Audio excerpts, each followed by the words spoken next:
Oh, right. Yeah, this is actually, although we are doing the UK miscarriages of justice, this actually, I think this has got to be the biggest one. But this was from Kev. I do know of, yeah, this as, yeah. But I don't really know. I know it was murders, I think. And I kind of know the ice cream because it was people selling.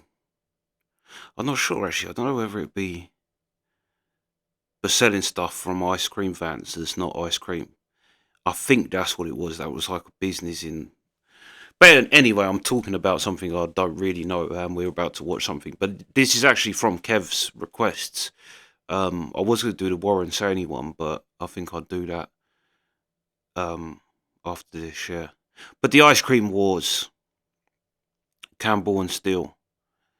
Um, yeah, I think at this point this has got to be the biggest like UK miscarriage of justice, and that they actually admitted it as well. Like this isn't up for debate. They 100% were innocent men. But I think the only one, I think if Luke Mitchell's ever gets found to be innocent, his will take over this. But anyway, yeah, let's actually find out what happened. The ice cream wars. Let's go.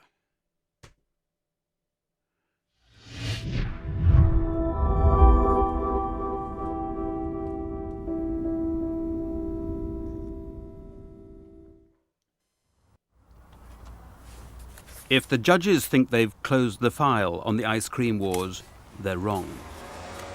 For 6 years, we have been uncovering the full extent of a conviction that disgraces Scottish justice. And now at last, we can reveal it.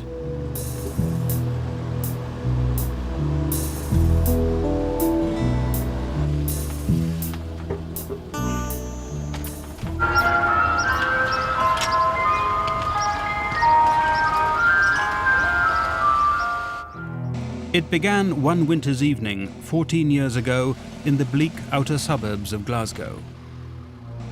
A teenager called Andrew Doyle, Fat Boy Doyle to friends and enemies alike, was in charge of the ice cream van, a mobile shop selling groceries around the streets of Garthamlock. Doyle drove the van while a schoolgirl served the customers. It could be a dangerous occupation. There was a war on.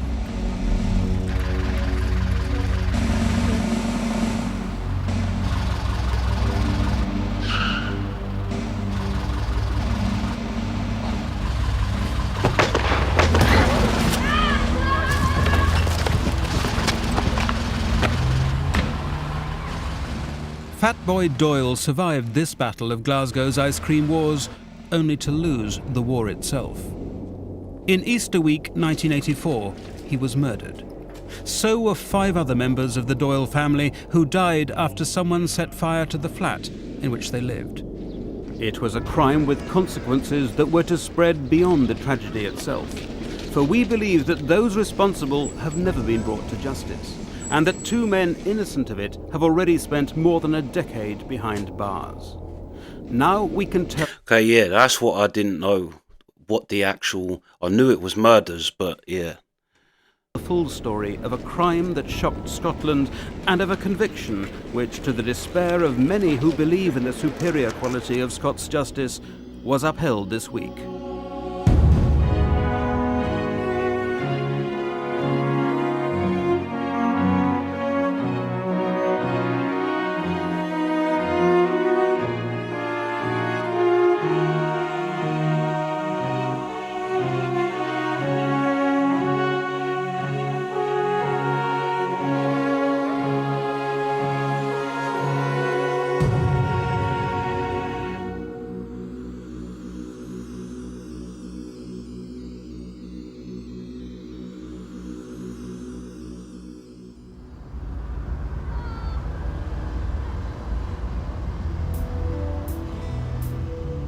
The council estates of Glasgow, or the schemes as they're known in Scotland, were built with the best of intentions.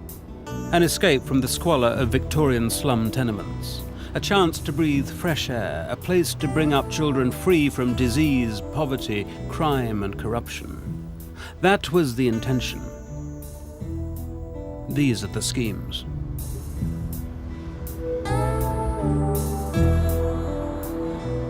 There are few amenities here. Few shops flourish, there's not much money around, and the premises are vulnerable to vandalism.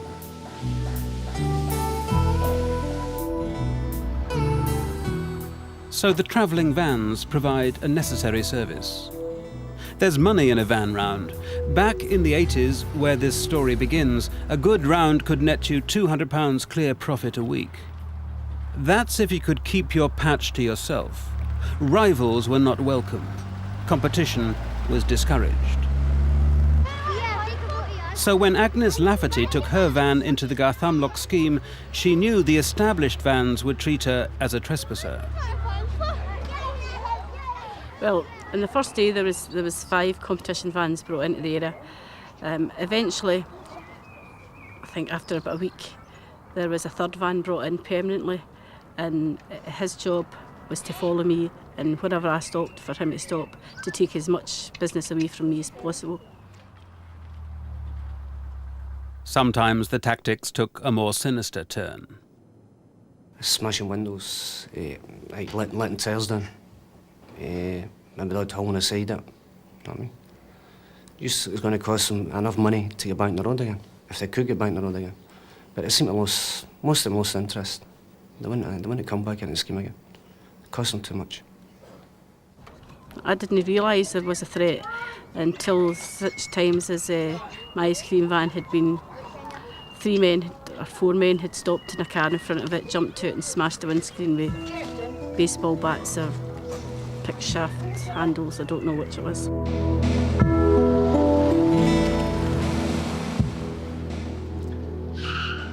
But the shotgun attack on Fat Boy Doyle's van represented a significant and terrifying turn for the worse. Can we just have a moment to say how gangster that woman is? I mean, she didn't know at first, but she obviously carried on with it. She just entered herself into a gang war by herself. Like it's nothing. We're standing at the living room window, and I looked out the window, and there was a machete ice cream van parked up next to that white car up there. Just where that white car is? Yeah, and a brown, beige coloured big car drove up beside the ice cream van, and somebody came out of the passenger seat with something like fire on him. We were out in front of the van and shot at the window. And 7 weeks after the shotgun attack against Fat Boy Doyle's van, the violence reached a terrible climax.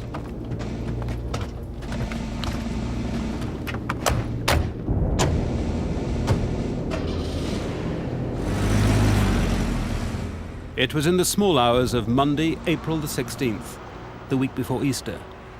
Andrew Doyle lived with his family in his parents' 3-bedroom flat in Bank End Street. It was on the top floor.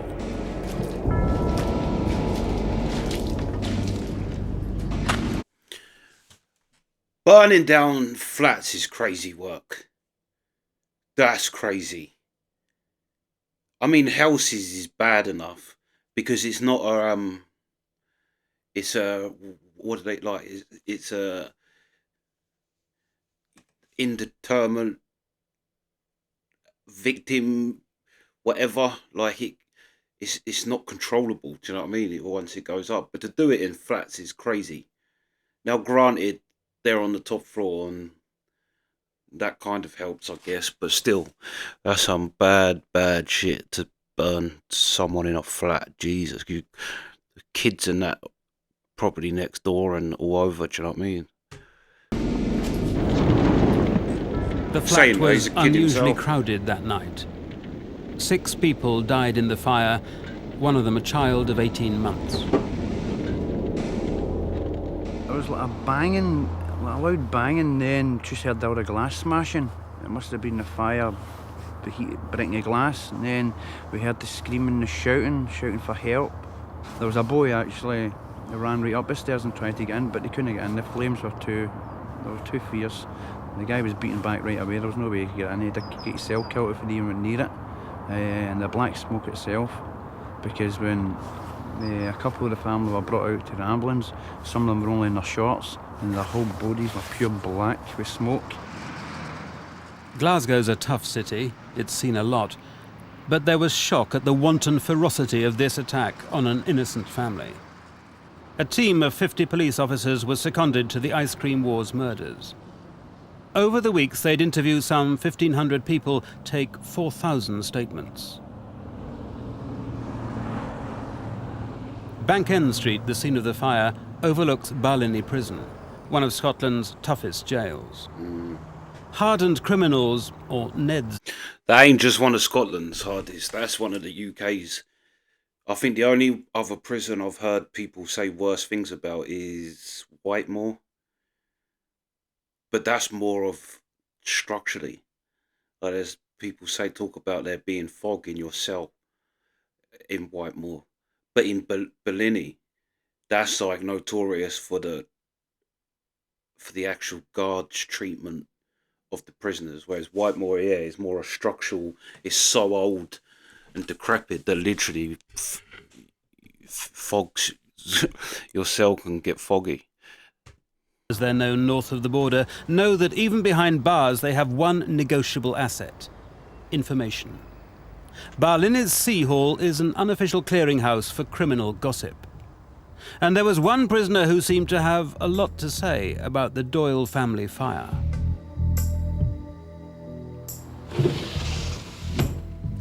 You know why we're here, don't you? I want to ask you a couple of questions.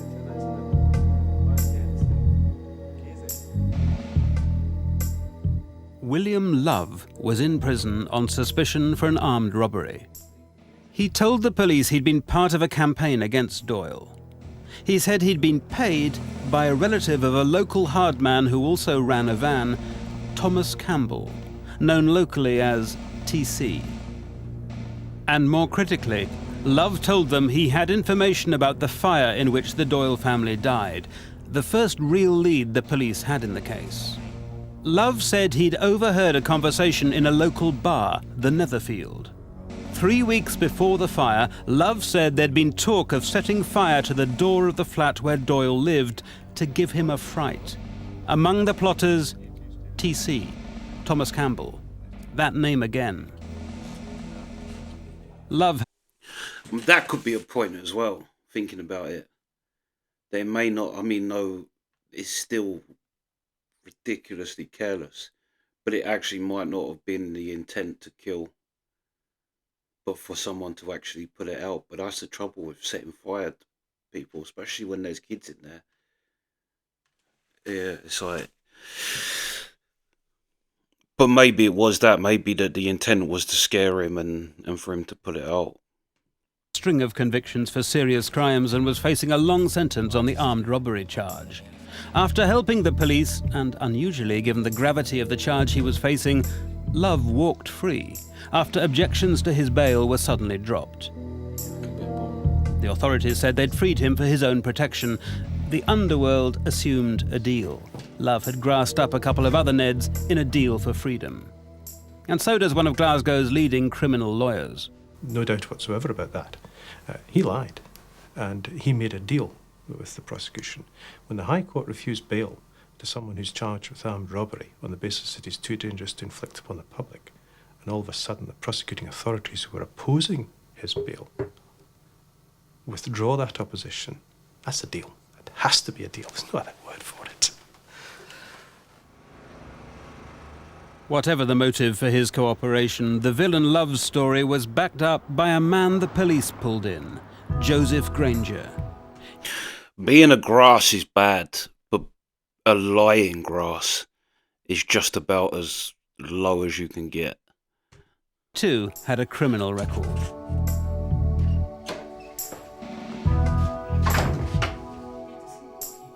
According to the police, Granger volunteered the information that he too overheard the plot, cased Bank End Street the same night, and a week later was with Campbell on the night of the fire.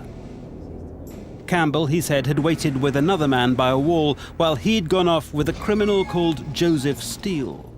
Granger's job was to keep edgy, look out, at the bottom of the stairs, while Steele and another man went upstairs to the flat to douse the door with petrol. Strange for a man voluntarily to admit his part in a multiple killing. Stranger still that the prosecuting authorities let him walk free, just as they had released their original informant, William Love. The police, meanwhile, went for the men their informants had fingered, Thomas Campbell and Joseph Steele. Campbell was in bed when the police arrived. That morning, Tommy was actually arrested. Well, me and Tommy was lying in my bed. As I say, I'm not much a sleeper. And all I can remember is, like, say, doors getting banged, like car doors. And the house was sort of a different situated for this. And they just, well, Tommy actually woke Tommy up and Tommy went down and opened the door. And then they came in and they were just ransacking everything. The Hoover bag, pulling at that. And I only had Stephen at the time. He was only about 2.5. The way he was screaming, he was hysterical. I was screaming as well, and they wouldn't really let us out the living room. It was when they arrested him. It's crazy, the police, my sister was literally saying that the other day. The policing really hasn't got much better in the UK than that. My sister's saying it, she's like, I could ring the police now and say you attacked me and they'll come and arrest you and hold you in, like, it needs no more. But the fact that someone could just say, yeah, this person did it, and they just act upon it, it's crazy. But then that happens, I think, in big cases as well, because the police are under pressure to solve it, and solve it quick. And if you're like, yeah, a lot of the big cases that was big at the time tend to be the ones that get ballsed up. According to the police, that Campbell volunteered an incriminating comment about the shooting and the fire, a remark which was to become the heart of the evidence against him at his trial. I only wanted the van windows shut up. The fire at Fat Boys was only meant to be a frightener, which went too far. Coming in. It's nonsense. Tommy never says anything like that. Tommy, in fact, didn't say much at all. I think it was mere trying to calm Stephen down and calm me down because I was hysterical. And, you know, just try to sit me down and sort of a comfort me. But Tommy says very, very little. You know, that's nonsense. The raid furnished more tangible evidence against Campbell. A damning piece of paper. On one side, a join the dots game they claimed Campbell and his wife had been playing, signed with his and his wife's initials. On the other side, a photocopied map of the neighbourhood with Bank End Street, the site of the fatal firebombing, circled in blue. Campbell, as you say, was no stranger to the police. Again, he was somebody who would know perfectly well the police would be interested in him. Weeks and months had passed. He'd every opportunity to get rid of every scrap of evidence. And yet I remember the police went to his house and they find a street map of the area with, in fact, X marking the spot of Bank End Street. Very careless, very careless. No, I couldn't believe that when I heard that in court. I just couldn't believe that. As I say, I was too busy a person, you know, with the wean, and I was pregnant as well, and going to my work at night, preparing dinners, running to schools. I just didn't have the time to sit and play games with my man. I mean, I just didn't have time to play games with my wean. That'll do, come on. Joseph Steele, like Campbell, was also in bed when the police came to arrest him. And just as Campbell had supposedly been overheard talking about the firebombing in a pub, so Steele, according to an underworld informant, had been similarly indiscreet in another pub. Indeed. That's the other thing. How can you be in prison and still be a valid... Surely, instantly, you can call someone's character into question. If they're in prison for, like, how can that possibly... But that's crazy as well. Why would he have a map with... And that's so doable by police. Imagine as well being him. And thinking, I ain't done this. And then they say, oh, you've got a map with... and why would he need to have a map with the X marked off unless someone got him to do it? But then why would you keep that? Compared with Campbell's, the case against Steele was uncannily symmetrical. For according to the official version of events, on his way to the police station, Steele, like Campbell, helpfully incriminated himself. Let me tell you something.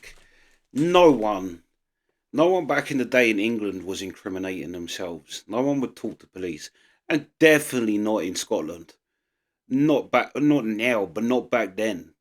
Right? Definitely not. That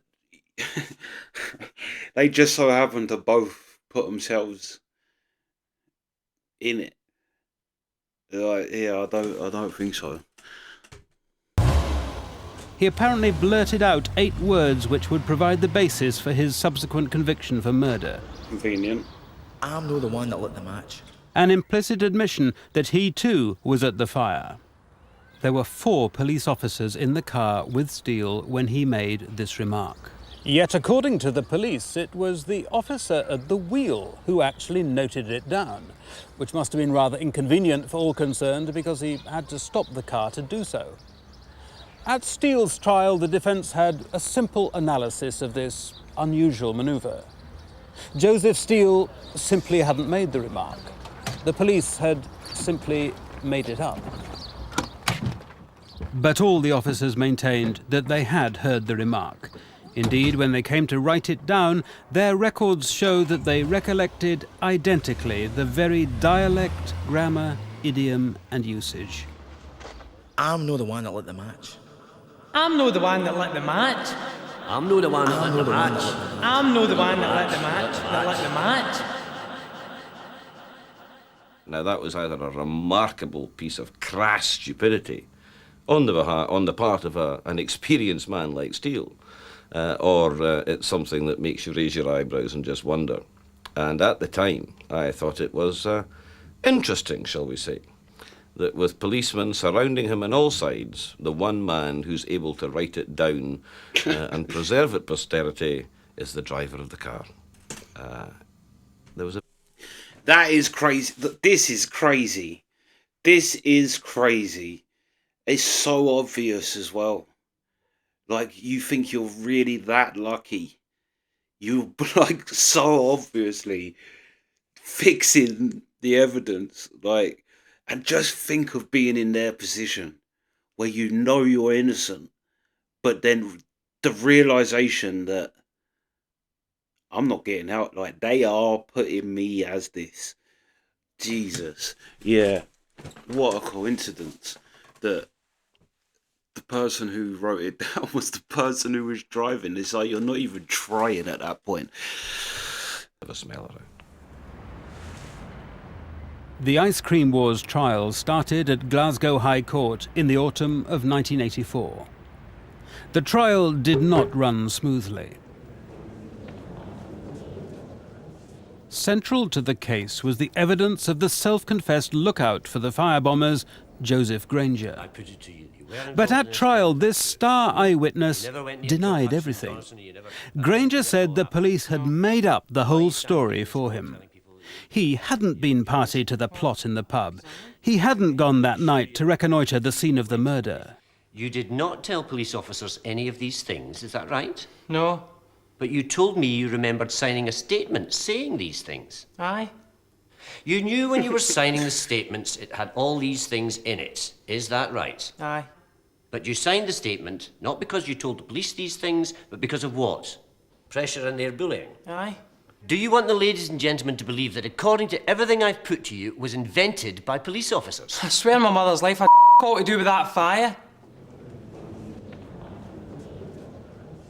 It was plain that there was something seriously wrong with the case, because the prosecution then jumped from what was to be the call it the Granger account of the case in which Mr. Campbell, for example, was meant to be standing over the fire while it was being set.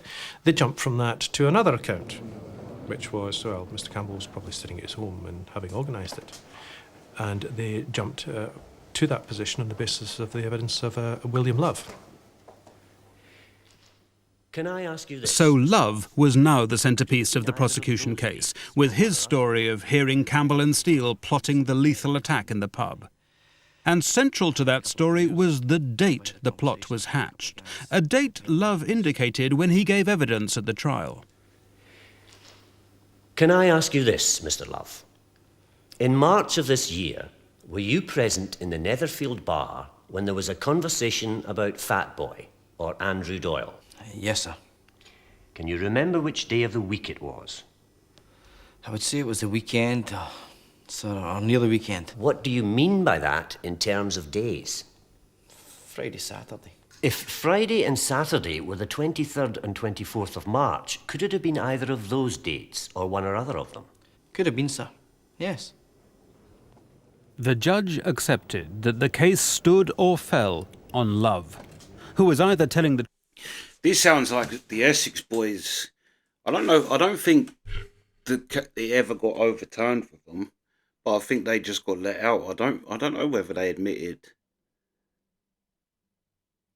that Holmes and Steele is the wrong people, but apparently that's what was said in court there as well, with Darren Nichols as the Supergrass. That they said at the end of the thing when the jury went to decide, they said, basically, if you believe what he says, say guilty. And if you don't, say innocent. Which so shows the only evidence they had against Homer Steele that was any good was Darren Nichols' thing. This is literally the same thing. Or had managed to hoodwink the entire system of Scots justice. There is insufficient evidence to convict unless you accept the evidence of Love. Now, if he is Literally the untruthful, same if this thing. is a concocted story, then it follows, doesn't it, that he has played a gigantic confidence trick on the police, senior police officers, the procurator fiscal, and indeed the Crown authorities, because they accepted his story, allowed him out on bail, and have proffered him as a witness before you. See, that's a lot of added on as well. He's basically saying what he's saying is true, otherwise he's managed to dupe the whole of the Scottish police force. But not necessarily if the Scottish police force, it's not even the whole of it. Just, it don't even have to be that he fooled them. The police can just be like going along with it. Yeah. But that is literally the same as the Essex boys case. They said if you believe Darren Nichols, then convict. If you don't, then don't. The jury were out for almost 2 days. When they returned, it was to find Campbell and Steele both guilty. They were sentenced to life imprisonment. At the end of the trial, I came out and I remember speaking to my junior about it. And I think our reaction at the time was, how the hell did that happen? Because we really couldn't see where the evidence was that ought to have convinced a jury. I get the feeling that if the divine had been sitting in the dock or on the side of the defence, it wouldn't have made any difference in that trial. In the halls of... I mean, you gotta say that in order to protect your firm, but yeah, I get what you're saying, bro. But yeah. Scottish justice, there was mild concern about a conviction which depended so heavily on the word of criminal informants. Yeah, but that's as nothing to the avalanche of anxiety that was to follow. As trial and error has discovered, Campbell and Steele were convicted on evidence which, by the law's own logic, simply could not be true. And the system which convicted Campbell and Steele had held in its own files for 12 long years the evidence which could have freed them.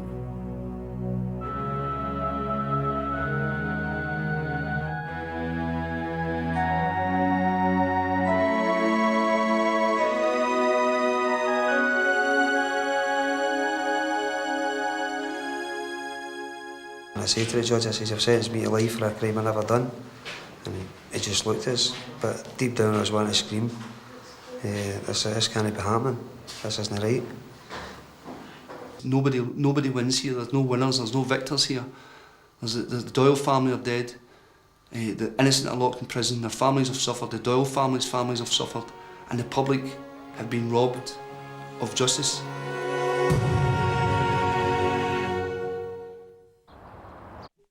Yeah, this is without doubt this is an obvious fitting up.